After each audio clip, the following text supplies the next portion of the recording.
Saan ang nakalasat ti maysa nga ubing, agtawin iti pito nga ni Harwin Yago, apungol. Ken ti lowlang na Anipuring Marquez, kalpasan adinong party-partas tinagluganan da nga tricycle, at up down, wenno awagan tayo nga karkarison. Nagsagrap pa ni Rowena Apungol, 25 anyos, ina ni Harwin, ken ni Victor Apungol Yago, nga madama nga agpapaagas ti maysa nga ospital iti syudad iti Bigan. Agarop alas 9:10, napasamak iti nasao nga disgrasya iti National Highway Barangay Pataw, Sinait, Ilocos Sur. Basar ti investigasyon ti kapulisan iti Sinait, tinasao nga basket aggapo iti Ilocos Norte, ken agbiyahe mapanpasay Cubao. Ni Police Senior Inspector Roy Rapanan, tinakasarita iti press corps mainaig tinasao nga disgrasya.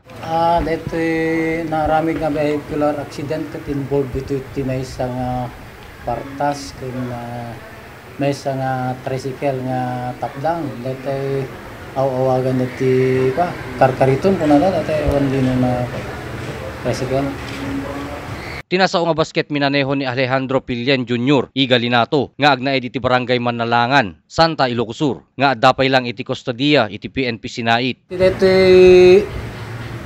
initial investigation mi kat dito tricycle nga na ito top down kata agtartara iti highway, particularly dito barangay Tapaw, dito nakapasamakan na niya kata kuna sigunti dito driver ti partas awan kanumot ti tail light na kansilaw na so nga madina nga napakpakadaan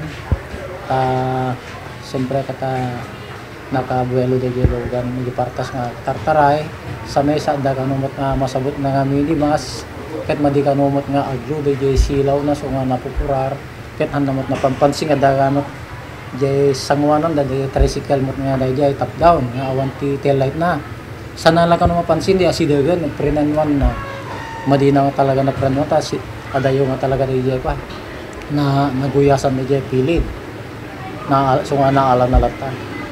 Segon ken ni Police Senior Inspector Rapanan, awan pay ti usto nga nagpapatangan ti pamilya dagiti biktima ken iti kumpanya ti partas gapuanan ta saan pay nga lang nga makasao panggep iti daytoy a napasamak. Para iti press corps, Ryan Pardo.